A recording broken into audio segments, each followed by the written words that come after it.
الحمد لله نحمده ونستعينه ونستغفره ونؤمن به ونتوكل عليه ونعوذ بالله من شرور أنفسنا ومن سيئات أعمالنا من يهده الله فلا مضل له ومن يضلله فلا هادي له ونشهد أن لا إله إلا الله وحده لا شريك له ونشهد أن سيدنا ومولانا محمدا عبده ورسوله أما بعد فقد قال الله تبارك وتعالى في القرآن الكريم فأعوذ بالله من الشيطان الرجيم بسم الله الرحمن الرحيم ليس البر أن تولوا وجوهكم قبل المشرق والمغرب ولكن البر من آمن بالله واليوم الآخر والملائكة والكتاب والنبيين وآتى المال على حبه ذوي القربى واليتامى والمساكين وابن السبيل والسائلين وفي الرقاب وأقام الصلاة وآتى الزكاة والموفون بعهدهم إذا عاهدوا والصابرين في البأساء والضراء وحين البأس أولئك الذين صدقوا وأولئك هم المتقون صدق الله العظيم وصدق رسوله النبي الكريم ونحن على ذلك لمن الشاهدين والشاكرين الحمد لله رب العالمين.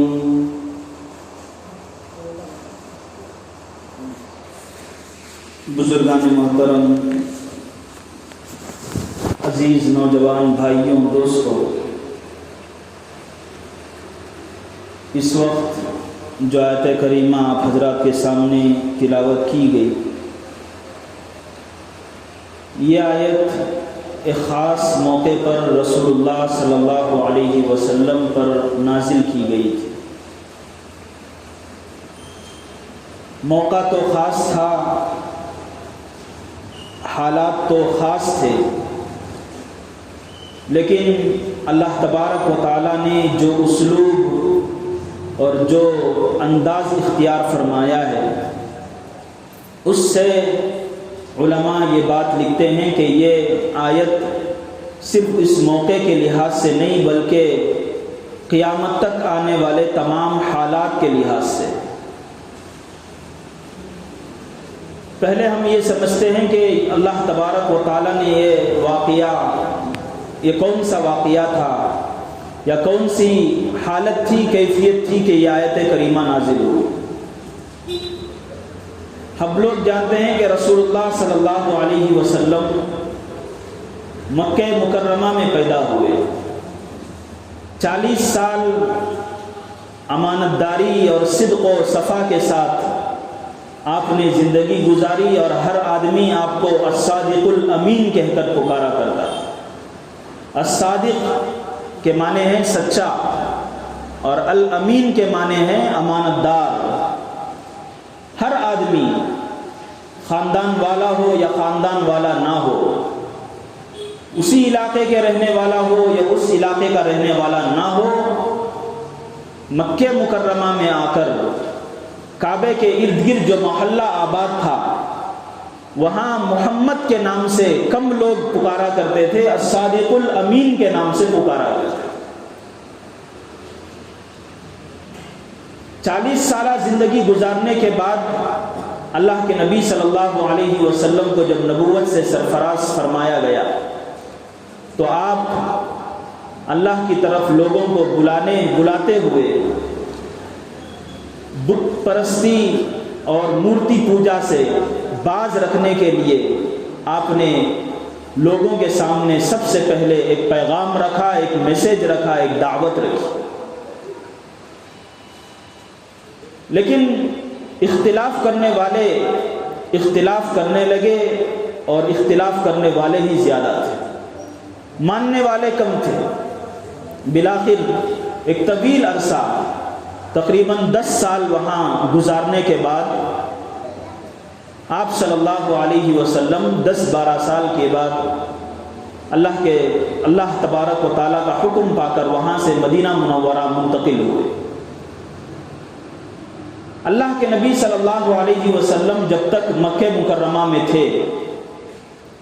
اور اللہ تبارک و تعالیٰ کی طرف سے اسلام کے قوانین اور اسلام کے اصول جو ایک کے بعد ایک نازل ہوتے تھے، آپ صلی اللہ علیہ وسلم کا طریقہ کار یہ تھا کہ آپ اپنے پچھلے جو پیغمبر جو گزرے ہیں اس علاقے کے اندر، اس علاقے میں نبی کریم صلی اللہ علیہ وسلم سے پہلے مکہ مکرمہ کے اندر حضرت اسماعیل اور حضرت ابراہیم علیہ السلام گزرے تھے۔ حضرت موسیٰ آئے تھے کسی دوسرے علاقے کے لیے، حضرت عیسیٰ علیہ السلام بھی آئے تھے کسی دوسرے علاقے کے لیے، لیکن خاص مکہ مکرمہ میں جو لوگ آئے تھے وہ لوگ جو انبیاء علیہ السلام تشریف لائے تھے وہ حضرت ابراہیم، حضرت اسماعیل علیہ السلام تھے۔ تو لوگ حضرت ابراہیم اور اسماعیل کے کچھ پیغامات کو تو تسلیم کرتے تھے، مانتے تھے، ابھی ان کے اندر نام کی دینداری تو باقی تھی، لیکن باقی بہت کچھ تبدیلی اور تحریف واقع ہو گئی تھی۔ لیکن اللہ کے نبی صلی اللہ علیہ وسلم آنے کے بعد اس علاقے کے اندر جو پچھلے پیغمبر گزرے ہیں انہی پیغمبروں کی پیروی کرتے تھے جب تک اللہ کی طرف سے کوئی نئی بات نازل نہ ہو جائے۔ اسلام کا کیا پیغام، اسلام کا کیا قانون، نیا قانون کیا ہے، اس وقت اس پر چلنے کے لیے جب تک اللہ کی طرف سے کوئی پیغام نہیں آتا، اس سے پہلے جو انبیاء گزرے ہیں اس علاقے کے انہی کے نقش قدم پر اللہ کے نبی صلی اللہ علیہ وسلم چلا کرتے تھے۔ چنانچہ نماز کے سلسلے میں بھی اللہ کے نبی صلی اللہ علیہ وسلم کا طریقہ کار یہ تھا کہ جب رخ کرتے تھے تو اس طرح کھڑے ہوتے تھے کہ سامنے کعبہ تو ہوتا لیکن کعبے سے پھر سیدھا بیت المقدس ہوتا۔ یعنی اصل تو چونکہ ابراہیم علیہ السلام کے زمانے میں قبلہ بیت المقدس تھا، تو اللہ کے نبی صلی اللہ علیہ وسلم بھی بیت المقدس کی طرف رخ کرتے تھے، لیکن چونکہ کعبے کے ارد گرد چاروں طرف جیسا کہ ہم لوگ دیکھتے ہیں جہاں بھی چاہے کھڑے ہو سکتے ہیں، اس لیے اس انداز سے کھڑے ہوتے تھے کہ سامنے کعبہ بھی ہو اور اسی کے سیدھ میں اسی کے برابر بیت المقدس بھی ہو۔ اب دیکھنے والے اور اللہ کے نبی کے ذہن میں بھی یہی ہوتا کہ کعبہ بھی سامنے ہے اور پچھلے جو انبیاء علیہ السلام جو گزرے ہیں ان کا جو طریقہ ہے بیت المقدس کی طرف رخ کرنا وہ بھی ہے۔ وہاں سے جب آپ مدینہ منورہ تشریف لائے تو اس وقت نقشہ بدل گیا، ایک طرف کعبہ ہے تو دوسری طرف بیت المقدس ہے، ایک نارتھ کی طرف تو دوسرا ساؤتھ کی طرف۔ اب یہ بات ممکن نہیں تھی کہ آپ صلی اللہ علیہ وسلم اس طرح کھڑے ہوں کہ کعبہ بھی ہو سامنے اور بیت المقدس بھی ہو، لیکن چونکہ آپ پچھلے انبیاء علیہ السلام کے اندازے کے مطابق، ان کے شریعت کے مطابق، قانون کے مطابق کھڑے ہوتے تھے تو بیت المقدس ہی کی طرف کھڑے ہوتے تھے، اور تقریباً روایات کے لحاظ سے 16 یا 18 مہینے تک اسی کی طرف رخ کر کے اللہ کے نبی صلی اللہ علیہ وسلم نماز پڑھتے تھے۔ دل میں یہ خواہش ہوتی تھی کہ کعبے کو قبلہ بنا دیا جائے۔ اللہ تبارک و تعالیٰ نے آیت کریمہ دوسرے پارے کے پہلے صفحے کے اندر کئی ساری آیات ہیں جو اسی موقع اور محل کے حساب سے نازل ہوئی تھی۔ اللہ کے نبی صلی اللہ علیہ وسلم کو یہ حکم دیا گیا اور اللہ تبارک و تعالیٰ نے یہ فرمایا کہ ہم دیکھ رہے ہیں کہ آپ وحی کے انتظار میں ہیں کہ کعبے کو قبلہ بنا دیا جائے۔ جب اس نبی کو ایک نیا قانون دیا جا رہا ہے، ایک نئی شریعت دی جا رہی ہے، ایک نئی کتاب دی جا رہی ہے، اور دوسرے انبیاء علیہم السلام کے بنسبت ہر چیز ایک خصوصیت کے ساتھ نوازی جا رہی ہے، تو ہم آپ کو دیکھ رہے ہیں کہ آپ قبلے کے طرف بھی، قبلے کے سلسلے میں بھی اللہ کی طرف سے کوئی وحی آ جائے اس سلسلے میں منتظر ہیں۔ تو اس لیے اللہ تبارک و تعالیٰ نے ارشاد فرمایا فَوَلُّوا وُجُوهَكُمْ قِبَلَ الْمَشْرِقِ وَالْمَغْرِبِ فَوَلُّوا وُجُوهَكُمْ شَطْرَ الْمَسْجِدِ الْحَرَامِ، کہ مسجد حرام کی طرف یعنی قبلے کی طرف اب رخ کر لو، اور کعبہ اس طرف ہے، اس طرف رخ کرتے ہوئے نماز پڑھو۔ یہ آیت کریمہ جب نازل ہوئی، نماز کے دوران نازل ہوئی، اور اللہ کے نبی صلی اللہ علیہ وسلم اسی وقت اسی حالت میں قبلے کی طرف پھر گئے، اور جس جگہ آپ صلی اللہ علیہ وسلم نماز پڑھ رہے تھے اور تو اس جگہ آج بھی مسجد بنی ہوئی ہے، مسجد قبلتین کے نام سے۔ ایک طرف وہاں بیت المقدس کی طرف رخ کر کے جہاں نماز پڑھتے تھے اس طرف بھی محراب بنا ہوا ہے، اور اس کے اپوزٹ بھی اب جس طرف قبلہ ہے، کعبہ ہے، اس طرف بھی وہاں محراب بنا ہوا ہے۔ یہ ایک نشانی کے طور پر محفوظ کیا گیا ہے کہ اس جگہ اللہ کے نبی صلی اللہ علیہ وسلم نے دونوں جگہ دونوں طرف نماز پڑھی ہے، آدھی نماز اس طرف اور ایک حصہ نماز کا اس طرف۔ تو یہ جب آیت کریمہ نازل ہوئی تو اس وقت یہودی اور عیسائی جو وہاں مدینہ منورہ میں بستے تھے، وہ شروع میں تو یہ بات ان کے ذہن میں تھی کہ چلو بھائی یہ ہم جس قبلے کی طرف رخ کرتے ہیں یہ بھی اسی قبلے کی طرف رخ کرتے ہیں۔ لیکن جب یہ آیت کریمہ نازل ہوئی کہ اس طرف قبلہ کر لو، اس طرف رخ کر لو، تو اس وقت یہودیوں کے درمیان اور عیسائیوں کے درمیان یہ چیمی گوئیاں ہونے لگی، یہ گفتگو ہونے لگی کہ یہ کیسا پیغمبر ہے، کیسا نبی ہے۔ دھیرے ہمارے باپ دادا سے جو احکام چلے آ رہے ہیں ان کے برخلاف یہ اپنے دین کو یہاں نافذ کرنا چاہتا ہے، اور لوگوں کے درمیان غلط فہمیاں اور اللہ کے نبی صلی اللہ علیہ وسلم کے سلسلے میں بدظنی پھیلانے لگے۔ ایسے موقع پر اللہ تبارک و تعالیٰ نے یہ آیت کریمہ نازل فرمائی جس کو میں نے خطبے میں پڑھا، لَيْسَ الْبِرَّ أَن تُوَلُّوا وُجُوهَكُمْ قِبَلَ الْمَشْرِقِ وَالْمَغْرِبِ، کہ نیکی یہ نہیں ہے کہ تم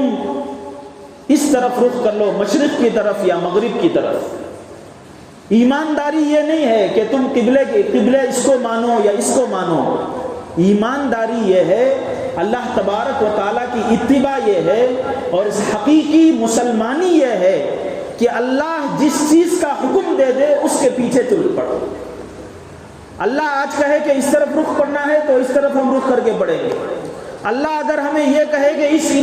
حصے کو چھوڑ کر اس حصے کی طرف رخ کرو، تو مسلمان ایسا ہونا چاہیے کہ اس کو چھوڑ کر اس طرف رخ کرنا چاہیے۔ مسلمان ایسا ہوتا ہے جو اللہ کے حکم کے تابع ہوتا ہے اور اللہ کی فرما برداری کے آگے اپنی خواہش کو کوئی اہمیت نہیں دیتا۔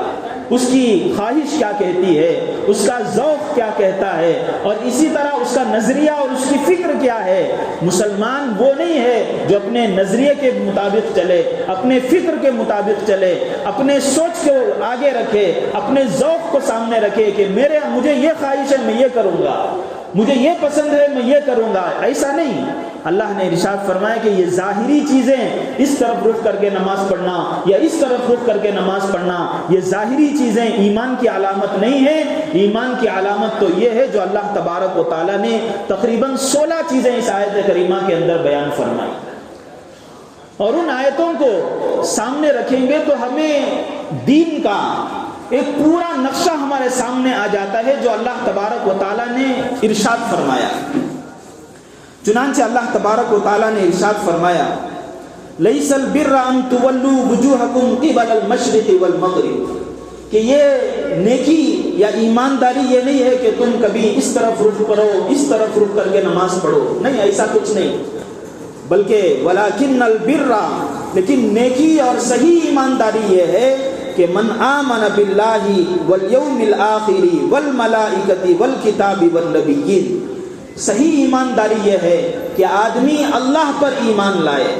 آخرت کے دن پر ایمان لائے، فرشتوں پر ایمان لائے، کتابوں پر اللہ تبارک و تعالیٰ کی ایمان لائے، انبیاء علیہم السلام پر ایمان لائے. اللہ تبارک و تعالیٰ جو کہا اس کو مانوں گا، اللہ تبارک و تعالیٰ نے آخرت کا حکم دیا آخرت کو مانوں گا، اللہ نے کتابیں نوازی ہیں، قرآن کریم سے نوازا ہے، میں قرآن کو مانوں گا. اللہ نے فرشتوں کو اتارا، میں فرشتوں کو مانوں گا. اللہ نے نبیوں کو اتارا ہے، میں نبی کی بات کو مانوں گا. اس حصے کے اندر اللہ تبارک و تعالیٰ نے ایمانیات جن کا تعلق دل سے ہے، جن کا تعلق عقیدے سے ہے، جن کا تعلق آدمی کے قلب سے ہے، اس کو اللہ تبارک و تعالیٰ نے بیان فرمایا کہ نیکی اور صحیح ایمانداری یہ ہے کہ آدمی ان چیزوں کو تسلیم کرے کہ مجھے اللہ پر ایمان ہے، مجھے آخرت کے دن پر ایمان ہے، مجھے فرشتوں پر ایمان ہے، مجھے اللہ کی کتابوں پر ایمان ہے، مجھے انبیاء اور رسول کے اوپر ایمان ہے. اس کے بعد اللہ نے ارشاد فرمایا وَآتَى الْمَالَ عَلَى حُبِّهِ ذوی القربى والیتامى والمساکین وابن السبیل والسائلین وفی الرقاب. اور ایمان اور حقیقی ایمان یہ بھی ہے، دوسرا حصہ ہے. پہلا حصہ جو بیان کیا گیا وہ ایمان کا تھا، اور دوسرا جو حصہ یہ بیان کیا جا رہا ہے یہ انسانی ہمدردی سے متعلق ہے، یہ معاشرت سے متعلق ہے. آدمی جب یہاں دنیا کے اندر زندگی گزارتا ہے تو اس کا تعلق اپنے گھر سے ہوتا ہے، اپنے بیوی بچوں سے ہوتا ہے، اپنے والدین سے ہوتا ہے، اپنی اولاد سے ہوتا ہے، اپنے پڑوسیوں سے ہوتا ہے، اپنے محلے کے لوگوں سے ہوتا ہے. مالدار سے مالدار آدمی ہے اس کا بھی اس کا حق ہوتا ہے، اور اسی طرح غریب سے غریب ہے اس کا بھی اس کا حق ہوتا ہے. تو اللہ تبارک و تعالیٰ نے فرمایا کہ حقیقی ایمانداری ایمان کے بعد یہ چیزیں ہیں کہ آدمی اپنے مال کو، مال کی محبت ہونے کے باوجود اپنے رشتہ داروں کے پر خرچ کرے. یعنی جو رشتہ دار ضرورت مند ہیں، جو رشتہ دار ایسے ہیں کہ ان کا حق اس کے ساتھ وابستہ ہوتا ہے، خواہ وہ والدین ہوں، بیوی بچے ہوں یا اس کے بھائی بہن ہوں، ان کے اوپر خرچ کرے. یہ حقیقی مسلمان کی علامت ہوتی ہے. فرمایا والیتامى، اسی طرح یتیموں پر خرچ کرے، مسکینوں پر خرچ کرے، اور اسی طرح مسافر جو راستہ بھٹک کر کہیں پر آ گیا ہے اس کے اوپر خرچ کرے، اور مانگنے والوں کو دے. اور اس زمانے میں چونکہ غلاموں کا سلسلہ چل رہا تھا، اللہ کے نبی صلی اللہ علیہ وسلم نے فرمایا، بلکہ اللہ تبارک و تعالیٰ نے فرمایا وفی الرقاب، غلاموں کو چھڑانے میں بھی مدد کرے. تو معلوم ہوا کہ ایمان اور صحیح ایمانداری یہ ہے کہ آدمی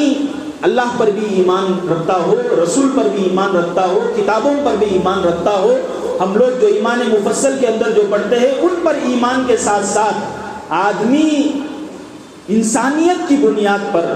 اور اسی طریقے سے ہمدردی کی بنیاد پر معاشرتی اصول کو سامنے رکھتے ہوئے رشتہ داروں کو اور مسکینوں کو، یتیموں کو، ان کی بھی دیکھ بھالی کی فکر کرے. یہ حقیقی مسلمانی ہے. اس کے بعد فرمایا وَأَقَامَ الصَّلَاةَ وَآتَى الزَّكَاةَ. یہ عبادات میں آئے اللہ نے. یہ ہے کہ آدمی نماز پڑھے اور اسی طرح زکوٰۃ بھی ادا کرے. قرآن کریم کا ایک اسلوب ہے. اللہ تبارک و تعالیٰ ہر عبادت کو ایک جگہ بیان نہیں کرتے. اللہ تبارک و تعالیٰ قرآن کریم کے اندر فار ایگزامپل بھی کچھ چیزیں بیان کر دیتے ہیں. جیسے یہاں بھی اللہ تبارک و تعالیٰ نے کہا کہ حقیقی مسلمانی ایمانیات ہے، عقائد پر عمل ہے، اور اسی طرح معاشرتی اصول بیان فرمائے، اور اس کے بعد 2 عبادتیں بیان فرمائی، اور وہ بھی فار ایگزامپل ہے، مثال کے طور پر نماز اور زکوٰۃ. نماز کا تعلق انسان کے بدن سے ہے، لہٰذا بدن سے متعلق جتنی عبادتیں ہیں سب وہاں آ گئی. اور زکوٰۃ کا تعلق مال سے ہے، لہٰذا مال سے متعلق جتنی عبادتیں ہیں وہ سب اس کے اندر آ گئی. تو اللہ تبارک و تعالیٰ نے ایک تو عقائد کا بیان کیا، اس کے بعد معاشرت کو بیان کیا، اور تیسرے نمبر پر عبادت کو بھی لایا. آج افسوس کی بات یہ ہے کہ ہم مسلمانوں نے 2 حصوں کو پورا دین سمجھ لیا ہے. ایک عقائد کے باب کو، اور عقائد کا باب بھی ایسا کہ وہ بھی کمزور ہے، لیکن چلو ایک حد تک جو آدمی اللہ کو مانتا ہے اسے ہم سمجھتے ہیں مسلمان، جس کے بارے میں ہمیں یہ یقین ہو کہ یہ اللہ کے رسول کو مانتا ہے ہم سمجھتے ہیں کہ یہ مسلمان، جو مسجد کو آتا ہے ہم سمجھتے ہیں کہ وہ مسلمان، جو جبہ قبہ پہنتا ہے ٹوپی پہنتا ہے ہم اس کو سمجھتے ہیں مسلمان۔ لیکن اللہ تبارک و تعالیٰ گنا رہے ہیں کہ حقیقی مسلمان میرے نزدیک کون ہے؟ وہ یہ ہے کہ وہ ایمان بھی رکھتا ہو، عبادتیں بھی انجام دیتا ہو، اور اسی طرح انسانیت کی بنیاد پر معاشرت کے جو بھی حقوق ایک ساتھ رہنے کی بنیاد پر جو حقوق وابستہ ہوتے ہیں ان حقوق کو بھی ادا کرنے والا وہ حقیقی مسلمان ہوتا ہے۔ پھر اس کے بعد اللہ تبارک و تعالیٰ نے فرمایا وَالْمُوفُونَ بِعَهْدِهِمْ إِذَا عَاهَدُوا، کہ جب وعدہ کرتا ہے تو اس وعدے کو پورا کرتا ہے۔ اور جو حقیقی مسلمان ہیں وہ ہیں جو وعدہ کرتے ہیں تو اس وعدے پر پورے اترتے ہیں۔ اس کے اندر اللہ تبارک و تعالیٰ نے پورے معاملات کو بیان کر دیا۔ ایک آدمی خرید و فروخت کرتا ہے، اس وقت بھی گویا کہ ایک معاہدہ ہوتا ہے، سامنے والے کو کوئی چیز بیچ رہا ہے، لو بھئی یہ چیز فرسٹ کوالٹی کی، یہ اس کا ایک وعدہ ہے گویا۔ اب وہ خریدنے والا فرسٹ کوالٹی کی چیز سمجھ کر لیتا ہے، تو اب اگر وہ فرسٹ کوالٹی کی وہ چیز نہ نکلی تو اللہ کے نزدیک وہ حقیقی مسلمان نہیں۔ وہ آدمی یہ کہہ رہا ہے کوئی آدمی قرض مانگنے کے لیے آیا، قرض دے دیا، اب دوبارہ اس سے قرض وصول کرنا ہے، اب وہ کہتا ہے کہ آج دوں گا، کل دوں گا، پرسوں دوں گا، اور اس میں ٹلا رہا ہے۔ اللہ کے نزدیک حقیقی مسلمان وہ نہیں ہے۔ پھر اس کے بعد اللہ نے فرمایا کہ حقیقی مسلمان وہ ہوتا ہے والصابرین فی البأساء والضراء وحین البأس، جب تنگدستی ہو، بیماری ہو، یا اسی طریقے سے جنگ کا موقع ہو، ایسے وقت میں وہ ثابت قدم رہتا ہے۔ تنگدستی ہو جائے تو ایسا نہیں کہ واویلا مچاتا ہو، صبر کرتا ہو اور اللہ تبارک و تعالیٰ کی طرف رجوع کرتا ہو، اور اسی طریقے سے بیمار ہو جائے تو بیمار ہونے کے بعد بھی اس کا تعلق اللہ تبارک و تعالیٰ سے ہو۔ یہ سب چیزیں ایسے ہیں، ان کو بیان کرنے کے بعد اللہ تبارک و تعالیٰ نے فرمایا اولئک الذین صدقوا، یہی وہ لوگ ہیں جو سچائی پر قائم ہیں، واولئک هم المتقون، یہی وہ لوگ ہیں جو اللہ سے سچا ڈر رکھتے ہیں۔ اللہ سے سچا ڈر رکھنے والے یہی لوگ ہیں۔ تو یہ آیت کریمہ جو میں نے آپ حضرات کے سامنے پڑھی اور اس کا ترجمہ اور اس کی جو تشریح میں نے آپ حضرات کے سامنے کی، اس آیت کے اندر اللہ تبارک و تعالیٰ نے حقیقی مسلمان کون ہوتا ہے اور اسی طرح ظاہری مسلمان کون ہوتا ہے اس کو اللہ نے گویا کہ ہمارے سامنے دو تصویریں رکھی۔ پہلی تصویر کیا ہے؟ بس ظاہری چیزوں کو ایمان سمجھنے والا، جیسے یہودیوں اور عیسائیوں پر یہ آیت کریمہ نازل ہوئی تو وہ یہ سمجھ بیٹھے تھے کہ اگر بیت المقدس کی طرف رخ کر کے نماز پڑھیں گے تب یہ ہمارا ہے، اگر بیت المقدس سے اگر پھر گئے تب یہ ہمارا نہیں۔ یہ ظاہری چیزوں کو دیکھ رہے تھے۔ اللہ تبارک و تعالیٰ نے کہا کہ یہ ظاہری چیز اس کی بھی حقیقت ہو سکتی ہے، لیکن یہ ظاہری چیز پر اکتفا نہیں کر سکتے۔ حقیقی مسلمان وہ ہوتا ہے جو اللہ تبارک و تعالیٰ کے بیان کیے ہوئے ہر چیز پر، ہر چیز کی اہمیت دیتا ہے، اسے امپورٹنس دیتا ہے اور اس کے اوپر عمل کرنے کی کوشش کرتا ہے۔ لہٰذا اس آیت کریمہ کے اندر اللہ تبارک و تعالیٰ نے ایمانیات کا ایک باب بھی بیان فرمایا، عقائد کو بیان فرمایا، معاشرتی اصول کو بیان فرمایا، عبادات کو بھی بیان کیا، اور اسی طرح معاملات کو بھی بیان کیا، اور کہا کہ ان تمام شعبوں کو جو آدمی عمل کرے گا وہ ہے جو سچا مسلمان ہے۔ لہٰذا ہم جو لوگ اس وقت یہاں موجود ہیں اور جو بات سن رہے ہیں، ہم لوگوں کی یہ خواہش ہوتی ہے ہر مسلمان خواہ اس کے اندر ایمان کمزور ہو یا قوی ہو، مضبوط ہو یا ضعیف ہو، ہر ایک کے اندر دل کے اندر یہ بات ہوتی ہے کہ مجھے سچا پکا مسلمان بننا ہے۔ تو لہٰذا جب سچا پکا مسلمان بننا ہے تو ان تمام چیزوں کو دیکھنا ہے۔ اسی تو لہٰذا عبادات کی جہاں تک بات ہے، آپ حضرات کے سامنے عبادات کے طور طریقے آتے رہتے ہیں، اس لیے میں نے ارادہ کیا کہ اگلی جمعہ سے انشاءاللہ معاشرتی جو ہمارے